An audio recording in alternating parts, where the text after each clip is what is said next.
ओम नमः शिवाय। सभी भक्तों को जय श्री राम। मंत्र सिद्ध होने पे क्या क्या लक्षण होते हैं, आप लोगों का ये मैसेज था, बड़ा अच्छा मैसेज था, बड़ा अच्छा आप लोगों ने कमेंट्स भी इस विषय में की थी, बहुत अच्छी कमेंट्स थी। अच्छा आपने सवाल पूछा है। तो सभी के मतांतर अलग अलग होते हैं, लेकिन मैंने जो अनुभव किया मैं वो आपको बता रहा हूँ कि मुझे क्या क्या अनुभव होते हैं। और प्लस मेरे पास जो साधक लोग आते हैं, भक्त लोग आते हैं, उनके पास मुझे जो मंत्र सिद्ध, जिनकी व्यक्तियों के पास मंत्र सिद्ध हैं, जिनके पास उनकी जाप करते करते मंत्र सिद्ध हो चुके हैं, उनको क्या क्या आभास होते हैं वो सभी मैं आपको बता रहा हूँ। देखो, जिस व्यक्ति ने मंत्र को सिद्ध कर लिया है, पहले आती है बात कि मंत्र कौन सा सिद्ध किया है। कुछ मंत्र होते हैं ऐसे कि जैसे कि झाड़ इत्यादि हमने सिद्ध कर लिया है, वो अपना शरीर पर कम प्रभाव दिखाते हैं, या फिर हमने कोई मारण इत्यादि उच्चाटन आदि प्रयोग कर लिया है, उसके लक्षण अलग होते हैं। हमने अपने इष्ट के मंत्र को हम जाप करते हैं, वो सिद्ध कर लिया, उसके लक्षण अलग होते हैं। क्योंकि मंत्र हर तरह के अलग अलग होते हैं कि सभी के लक्षण एक जैसे नहीं हो सकते। जैसे मंत्र अलग अलग कार्य करते हैं, उसी तरह अलग अलग हमें उनके आभास होते हैं, अलग अलग तरीके के उनके शरीर में लक्षण दिखाई देते हैं। एग्जाम्पल मान लिया, आप भगवान शिव की भक्ति करते हैं, माता महाकाली की करते हैं, माता मदन्नन की करते हैं, माँ भगवती की करते हैं, हनुमान जी की करते हैं, श्री रामचंद्र कृष्ण किसी की भी करते हैं। आप ऐसे देवताओं की किसी की आप भक्ति करते हैं, उनके मंत्र का कंटिन्यू जाप कर रहे हैं, कंटिन्यू करते जा रहे हैं, बस करते जा रहे हैं, बस हर रोज जितना भी हो रहा है करते जा रहे हैं, करते जा रहे हैं। कब से कर रहे हैं? करते जा रहे हैं, बस 2-4 साल 10 साल 20 साल करते आ रहे हैं। पता ही नहीं आपको मंत्र सिद्ध कब हुआ है, कब नहीं हो पाया है। मंत्र सिद्ध आपका हो चुका है, नहीं हो चुका है, आपको पता ही नहीं है उस चीज का, आप कर ही रहे हैं, जाप कर रहे करें। तो ये कुछ लक्षण है, इन लक्षणों से आप ये जान सकते हैं कि हाँ मंत्र सिद्ध हो चुका है या नहीं हो चुका है। वेरी इंपॉर्टेंट चीज बताऊंगा आपको, बिल्कुल वेरी इंपॉर्टेंट चीज बता रहा हूं, ध्यान से समझ लेना आप इस चीज को।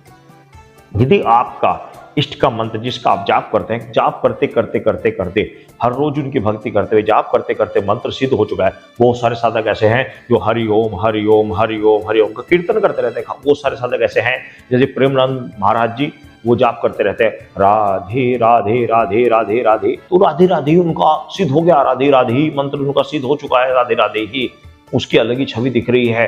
तो आप उनके ऊपर फोकस करें कि उनको क्या चीज उनकी महसूस दे रही है, क्या उनकी छवि हो रही है, तो वही चीज होती है मंत्र सिद्ध करने। अब मैं आपको बताना अनुभव करते हैं। जैसे कि आपका जब मंत्र सिद्ध हो जाता है, तो सर्वप्रथम तो मैं आपको एक चीज बता रहा हूं कि आपको स्वप्न में कुछ ना कुछ आपको देवताओं के दर्शन ऑटोमेटिक होते रहते हैं। देवताओं के से संबंधित कुछ ना कुछ दिखता रहता है, कुछ ना कुछ जब मंत्र सिद्ध। और दूसरा, ऐसे व्यक्ति जिसके मंत्र सिद्ध हो चुके हों, ऐसे व्यक्ति के सामने यदि कोई शत्रु भी आ जाए या कोई दुष्ट व्यक्ति भी आ जाए, तो वो भी उसको देखकर शांत हो जाता है, उसके सामने ज्यादा गुस्सा नहीं करता, शांत हो जाता है, बात को उसकी बात को महत्व देता है। यदि बात इतनी बढ़ने वाली थी तो इतनी में ही सिमट कर रह जाते हैं, क्योंकि जिसका मंत्र सिद्ध हो चुका होता है, उसके इष्ट का मंत्र जाप करते करते सिद्ध हो चुका होता है, वो खुद भी शांत स्वभाव हो जाता है, उसके अंदर शांति आ जाती है, वो ज्यादा क्रोध नहीं करता, अपने आप को शांत रखता है। और कोई मारण प्रयोग मंत्रों को सिद्ध कर रहा है तो उसके अंदर तो उत्तेजना आएगी आएगी।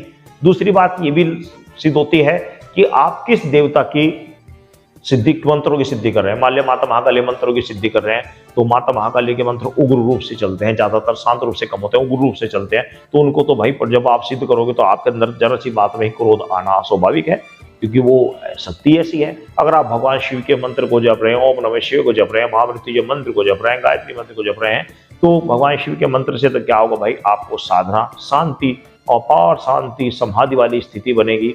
तो इस तरह के जैसा देवता होता है वैसे उसके मंत्रों की पावर उसके अंदर आती है। कारण कि मंत्रों की पावर नहीं होती, मंत्रों के साथ में उस देवता की पावर होती है। वास्तव में तो बात ये होती है, अब जैसा उस देवता का स्वभाव होता है वैसे ही फिर उसका स्वभाव, साधक का स्वभाव भी उसी तरह का बनता चला जाता है।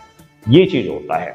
मंत्र जब सिद्ध हो जाते हैं तो ऐसे साधक को आप जब देखेंगे तो उसके चेहरे पर एक अलग ही तेज होगा, अलग ही तेज होगा, अलग ही शांति होगी और अलग ही एक आत्मविश्वास होगा। जिस व्यक्ति के मंत्र सिद्ध हो जाते हैं उसका एक अलग ही आत्मविश्वास होता है। वह किसी का भी बुरा नहीं चाहता, वह एक चींटी तक का भी बुरा नहीं चाहता। वह चींटी भी अगर उसके सामने है उसको भी बचा कर चलता है, उसको भी वह समझता है कि इसके अंदर जीव है, परमात्मा का अंश है। जब मंत्र सिद्ध हो जाते हैं तो उसके अंदर दिव्य गुण बढ़ने प्रारंभ हो जाते हैं, दिव्य गुण बढ़ जाते हैं। राक्षसी प्रवृत्ति खत्म, काम क्रोध मोह धीरे धीरे विनाश होते चले जाते हैं। एक दिव्य गुण उसके बढ़ने पर हो जाते हैं। दिव्य गुण क्या होते हैं, आप नेट पर सर्च करें, आपको बहुत कुछ उसके विषय में पता लग जाएगा। तो ये तरीके होते हैं कि जब मंत्र सिद्ध होते हैं तो आदमी को एक अलग ही तरह का शांत, अलग ही तरीके का एक अनुभव, अलग ही तरीके की शांति, और वह एक अलग ही दुनिया में रहना प्रारंभ करता है। उसका ज्यादा भीड़ भाड़ में मन नहीं लगता, ज्यादा शोरगुल में मन नहीं लगता, उसका मन लगता है तो बस ईश्वर की भक्ति में, उस देवता में जिसका मंत्र वह सिद्ध कर रहा हो। उसका जब भी उसका नाम सुनेगा तो वह पागल हो जाएगा। जहां कहीं भी उसके नाम का कीर्तन हो रहा है तो सुनकर मग्न मुग्ध हो जाएगा। जब भी कभी मोबाइल चला रहे हैं, कुछ भी चला रहे हैं, जैसे उसकी फोटो आएगी देखकर मन मुग्ध हो जाएगा, एकदम मन से निकलेगा। और ऐसा व्यक्ति जिसका मंत्र सिद्ध हो जाता है, कोई भी कार्य कर रहा हो, उठते बैठते चलते बैठते जिस समय भी, वो बार बार उसी देवता का स्मरण करेगा जिस देवता का वह मंत्र सिद्ध कर चुका होगा। बार बार उसका मन उसी बात को, बार बार उसी का मुंह से अपने आप ही निकलता रहेगा, अपने आप ही निकलता रहेगा। तो ये मंत्र लक्षण सिद्ध होने के लक्षण होते हैं। इस तरीके से पता लगता है कि हमारा मंत्र सिद्ध हो चुका है। तो ये तरीका है, इस तरीके से आप पता लगा सकते हैं।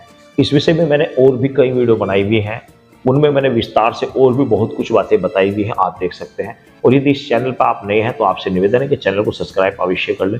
मेरा उद्देश्य यही है कि आपको अच्छी और नॉलेजेबल बातें आपको बताता रहे। सभी भक्तों को जय श्री राम, जय जय श्री राम, जय जय श्री राम।